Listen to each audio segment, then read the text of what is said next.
همه چیز از ظهر 9 آبان 1339 توی زایشگاه بنگاه حمایت مادران و نوزادان در خیابون مولوی شروع شد. وقتی خبر تولد اولین پسر اعلیحضرت محمد رضا شاه پهلوی و شهبانو فرح پهلوی پخش شد، مملکت یک پارچه شور و هیجان شد. سلام، اینجا کانال داستان زندگیه. میخوام زندگی نامه رضا شاه پهلوی رو بهت بگم. چون شاهنشاه از 2 ازدواج پیشین فرزند پسری نداشت، تولد رضا پهلوی برای شاهنشاهی ایران اتفاق بسیار مهمی تلقی میشد و سال روز تولد شاهزاده رو در دوره پهلوی گرامی می داشتن. طبق قانون اساسی مشروطه، این نوزاد از همون لحظه تولد شد ولیعهد ایران و با عنوان رسمی والاحضرت همایون ولایت عهد خطاب می شد و تداوم دهنده سلطنت بود. اسمش رو گذاشتن رضا به یاد پدر بزرگش رضا شاه بزرگ. از تاریخ 14 آبان 1339 و با فرمان محمد رضا شاه پهلوی رضا ولیعهد ایران شد. بعد از رضا فرهناز، علیرضا و لیلا به دنیا اومدن و یک خواهر ناتنی بزرگترم از ازدواج پیشین پدرش به نام شهناز داره. رضا از همون لحظه تولد امید یک ملت برای تداوم ثبات و سازندگی بود. برخلاف تصور خیلیا که فکر میکنن زندگی در کاخ یعنی خوشگذرونی، رضا زیر یک انضباط دقیق و تربیت اصیل نظامی و انسانی بزرگ شد. شاه فقید معتقد بود که ولیعهد باید از همین حالا برای رهبری یک تمدن بزرگ ساخته بشه.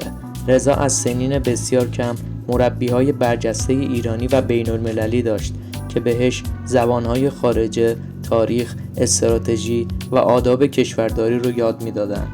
اگه تا اینجا از داستان خوشت اومده سابسکرایب کن، لایک و کامنت هم بذار که بهم انرژی میده. رضا 6 سال داشت که به کاخ اختصاصی خودش قدم گذاشت.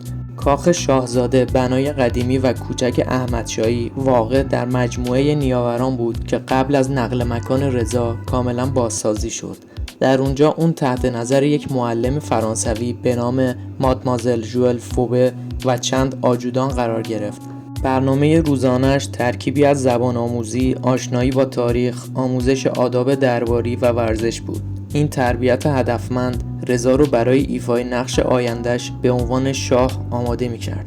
یکی از خیره کننده ترین صحنه‌های تاریخ معاصر مراسم تاجگذاری محمد رضا شاه و شهبانو فرح در سال 1346 در کاخ گلستان بود. رضا که فقط 7 سالش بود، در حالی که لباس رسمی نظامی بر تن داشت و شنل بلند و با شکوه ولیعهدی بر دوشش بود، با وقاری تحسین برانگیز در تالار کاخ گلستان قدم برمی‌داشت. رضا پهلوی اونجا یاد گرفت که وظیفه نسبت به میهن بر هر میل و خواسته شخصی مقدمه. رابطه رضا با پدرش محمد رضا شاه خیلی خاص بود. برخلاف تصور خیلیا، شاه با تمام مشغله‌هایی که داشت برای تربیت رضا وقت می‌گذاشت. رضا پدرش رو نه فقط به عنوان یک پادشاه بلکه به عنوان استاد خودش می‌دید. شاه می‌خواست رضا یک پهلوی تمام عیار باشه، یعنی هم سیاست بلد باشه، هم ورزشکار باشه و هم نظامی. در دهه 50 رضا وارد مرحله جدیدی از زندگی شد. نوجوانی اون همزمان بود با شکوفایی بی سابقه ایران. رضا توی مدرسه اختصاصی توی کاخ درس میخوند. همکلاسیاش از خانواده‌های مختلف انتخاب شده بودن تا اون با جامعه هم در ارتباط باشه. توی ساعت‌های تفریح رضا عاشق ورزش بود، از فوتبال گرفته تا شنا. اما یک علاقه داشت که از همه اینا پررنگ‌تر بود: مکانیک و پرواز. شاه که خودش خلبان ماهری بود، وقتی این علاقه رو دید، از همون 13 سالگی شخصا شروع کرد به آموزش پرواز به رضا. توی 16-17 سالگی رضا دیگه یک جوون مستقل شده بود که توی آسمون ایران پرواز میکرد. اون برای آموزش‌های حرفه‌ای به پایگاه‌های هوایی مختلف میرفت. یکی از مهمترین لحظات زندگیش 23 اسفند سال 1356 بود. رضا رفت به پایگاه 4 هوایی شکاری دسفول، جایی که خلبان‌های زبده F5 حضور داشتند. اونجا بعد از کلی تمرین سخت، ولیعهد 17 ساله برای اولین بار به تنهایی نخستین پرواز انفرادی خودشو با جنگنده F5 انجام داد. وقتی از کابین اومد بیرون، طبق رسم نیروی هوایی همکاراش روش سطل آب ریختن. اون خودش رو خلبان آینده ایران میدید و آرزوش این بود که توی نیرو هوایی خدمت کنه. شاهزاده رضا پهلوی علاوه بر اینها در زمینه موسیقی و هنرم فعالیت میکرد و علاقه‌مند بود. یکی از زیباترین ویدیوهای شاهزاده رقص بلوچی است که به زیبایی با لباس بلوچ در کنار بچه‌های دیگه میرقصه. شاهنشاه آریامهر همیشه با افتخار به پسرش نگاه میکرد که داشت پله‌های ترقی رو با تکیه بر توانایی‌های خودش طی میکرد. اما اواخر سال 56 و اوایل 57 فضای مملکت داشت عوض میشد. رضا در 17 سالگی برای گذراندن دوره‌های آموزشی و تحصیلات نظامی خلبانی طبق برنامه ریزی باید میرفت آمریکا تا دوره پیشرفته خلبانی جت‌های جنگنده رو در پایگاه هوایی ریس در تگزاس بگذرونه. اون موقع کسی فکر نمی‌کرد این سفر شروع یک دوری طولانی از وطنش باشه. رضا در پایگاه هوایی ریس توی تگزاس که خبرهای ناآرومی در تهران به گوشش میرسید، اونجا تحت یک آموزش خیلی فشرده بود. همدوره‌های آمریکاییش میگفتن رضا هیچ وقت از امتیاز ولیعهد بودنش استفاده نمی‌کرد. مثل بقیه توی خوابگاه میخوابید، توی صف غذا میایستاد و تمرین‌های سخت خلبانی رو انجام میداد. اما هرچی به اواخر سال 57 نزدیک میشدیم، تماس‌های تلفنی رضا با تهران نگران کننده تر میشد. اون از پشت تلفن صدای اضطراب رو توی لحن پدر و مادرش حس میکرد. رضا 18 سال داشت و به تازگی موفق به اخذ دیپلم متوسطه شده بود و در حال انجام دوره آموزشی پرواز با جنگنده F-16 در ایالات متحده بود. 26 دی ماه 1357 وقتی خبر خروج شاه از ایران پخش شد، رضا تو آمریکا بود. در بهمن سال 1357 با برهم خوردن نظم پیشین و خیانت نسل 57 و دسیسه رئیس جمهور چپ آمریکا جیمی کارتر و کشورهای اروپایی مثل انگلیس و فرانسه و با پایان حاکمیت محمد رضا شاه پهلوی، ایران وارد دوره‌ای شد که آغاز سالهای تلخ و سیاه و پررنج بود. رضا پهلوی در شهریور 1358 تحصیلات دانشگاهی خودش رو با ورود به کالج ویلیامز واقع در ویلیامز تاون، ماساچوست آمریکا شروع کرد. خانواده‌اش هم در همین منطقه غرب ماساچوست و جنوب ورمانت ساکن شدند و شروع به تحصیل کردند. در این زمان محمد رضا شاه در تبعید و بیمار بود. وضعیت رضا توی آمریکا خیلی خطرناک شد. دولت آمریکا که تا دیروز همپیمان پدرش بود، حالا داشت با احتیاط باهاش رفتار میکرد. رضا مجبور شد پایگاه هوایی رو ترک کنه و آموزش نظامی خودشو در اسفند همون سال به پایان رسوند و رفت پیش خانواده‌اش که اون موقع توی مراکش بودن. شاهزاده رضا پهلوی در کنار پدرش و خانواده سفری رو آغاز کرد که آزمون سخت اراده و میهم پرستی بود. سفری که هر ایستگاهش نشانی از بی‌وفایی دنیای سیاست داشت، اما شاهزاده در تمام این مسیر مثل یک سرباز وفادار و پسری مهربون سایه به سایه پدر ایستاد. شاهزاده رضا پهلوی در تمام این مدت شاهد این بود که چطور کشورهای مدعی دوستی یکی یکی درها رو روی پدرش می‌بستن. اونا از اقیانوس اطلس گذشتن و به باهاما رفتن، جایی که حتی اجازه نمیدادن شاه از اقامتگاهش خارج بشه. بعد از اون به مکزیک، شهر کورناواکا رفتن. در تمام این مدت بیماری شاهنشاه که سالها پیش شروع شده بود به شدت پیشرفت کرد. وضعیت جسمی شاهنشاه به قدری وخیم شد که پزشکان اعلام کردند تنها راه نجات اعزام فوری به ایالات متحده است. بالاخره در پاییز 1358 اونا وارد نیویورک شدند و پادشاه در بیمارستان نیویورک بستری شد. در نیویورک تراژدی به اوج خودش رسید. شاهنشاه در بیمارستان با بیماری جانکاه سرطان مبارزه میکرد و شاهزاده رضا پهلوی در حالی که فقط 19 سال سن داشت شاهد تنهایی کوهی بود که عمری تکیهگاه ملت ایران بود. در حالی که صدای فریادهای ناهنجار عده‌ای آشوبگر که از خمینی خط می‌گرفتند از خیابان‌های اطراف بیمارستان نیویورک به گوش می‌رسید.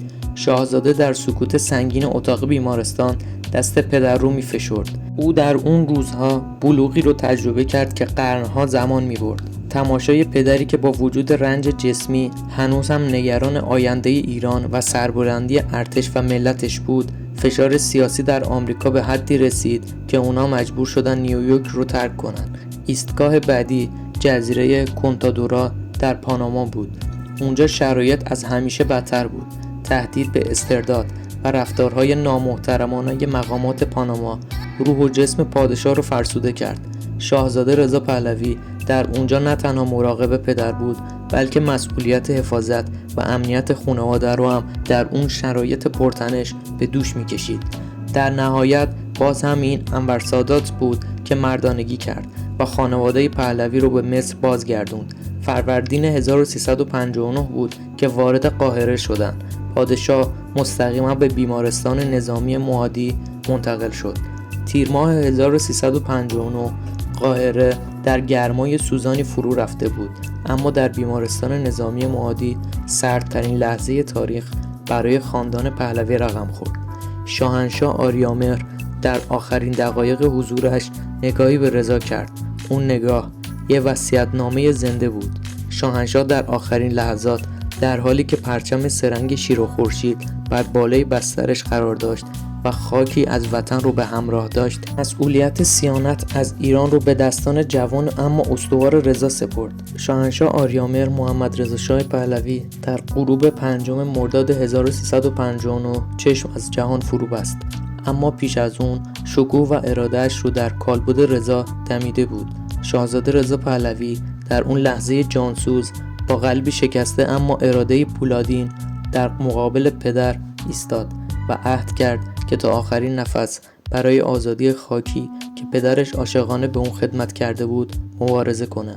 شاهزاده در میان گرد و غبار قاهره و در کنار شهبانو و برادر و خواهرانش و انور سادات تابوت پدرش رو تا مسجد الرفاعی همراهی کرد. اون روز دنیا شاهد تولد رهبری بود که در دل فاجعه وقار و اصالت ایرانی رو به رخ جهانیان میکشید. شاهزاده رضا پهلوی در تحصیلاتش وقفه انداخت تا تصمیمات سیاسی بگیره و فعالیت‌های سیاسی خودش رو بلافاصله بعد از فوت پدرش در مرداد 1359 شروع کرد.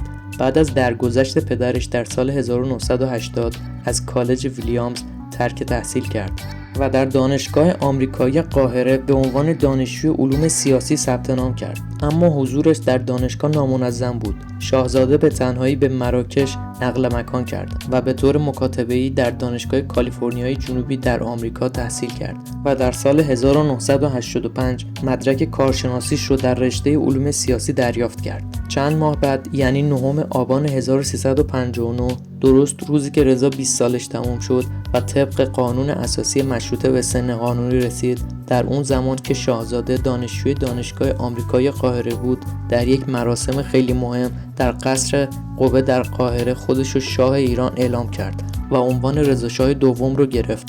یک قانون در برابرش و پرچم شاهنشاهی ایران پشتش قرار داشت. برای نگهبانی قانون اساسی مشروطه مبنی بر مبارزه با جمهوری اسلامی و روح الله خمینی و آغاز فعالیت‌های سیاسی قسم یاد کرد. از ایرانیانی که توسط جوخه‌های آتش خمینی و در جنگ ایران و عراق کشته شده بودند به عنوان شهید تجلیل کرد. درست همون روزا ایران درگیر جنگ با عراق شده بود. رضا که یک خلبان آموزش دیده بود نمیتونست طاقت بیاره که وطنش داره زیر بمب‌های صدام میسوزه. اون یک نامه رسمی نوشت به مقامات وقت ایران و صراحتاً گفت من خلبان F5 هستم، اجازه بدید بیام مثل یک سرباز ساده برای خاکم بجنگم. اما جواب رژیم کاملا مشخص بود. اونا حتی نامه رو نادیده گرفتن. این نشون میده اولویت اول شاهزاده رضا پهلوی همیشه خاک ایران بوده، نه لزوما سیاست. شاهزاده در ماه مارس همون سال بیانیه‌ای برای سال نو ایرانی صادر کرد و از همه مخالفان حکومت ایران خواست که پشت سرش متحد بشن و مقاومت ملی راه بندازن. در طول سال 1981 شاهزاده در قصر قبه موند و روابط نزدیکی با گروه‌های طرفدار سلطنت برقرار کرد و در عین حال با مخالفت سایر گروه‌های مختلف از جمله مخالفت جناح چپ مواجه شد. انور سادات رئیس جمهور مصر یک ایستگاه رادیویی در اختیار شاهزاده قرار داده بود. 1 سال بعد شاهزاده مدتی به رباط مراکش نقل مکان کرد. پادشاه مراکش یکی از قصرهای خودش رو در اختیارش قرار داد و در اونجا در حال ریختن طرحی برای بازگشت به تهران بود. در این زمان در بحبوحه حمله عراق اپوزیسیون دچار چند دستگی بود و از حمایت چندانی در تهران برخوردار نبود. بازگشت پهلوی نامحتمل به نظر می رسید. در فوریه 1982 یاکوف نیمرودی و آدولف شویمر به رباط رفتن و با رضا پهلوی و سپهبد سعید رضوانی طرح کودتایی برای بازگردوندن سلطنت در ایران ریختند و به حمایت مالی و تسلیحات نیاز داشتند. قرار بود اسرائیل و عربستان تسلیحات و بودجه فراهم کنند و کودتا اجرا بشه، اما موساد و تحلیلگران اسرائیلی نسبت به موفقیت طرح تردید داشتند و این برنامه کنار گذاشته شد. همزمان شاهزاده رضا پهلوی در رباط با ماموران اطلاعاتی آمریکا ارتباط داشت و همکاری‌های اطلاعاتی آغاز شد. شاهزاده رضا پهلوی بعد از مراکش اول به پاریس و بعد در سال 1984 به حومه واشنگتن دی سی نقل مکان کرد و در گریت فالز ویرجینیا عمارتی رو ساخت که پایگاه سیاسی او شد و با همکاری مشاوران و تبعیدیان فعالیت می‌کرد. سیا در سال 1986 سخنرانی شاهزاده رو برای گیرنده‌های ایران پخش کرد و اون گفت به ایران برمیگرده، اما تبعیدیان برای سیا چندان قابل استفاده نبودند. شاهزاده در اوایل دهه 90 میلادی عمارت رو فروخت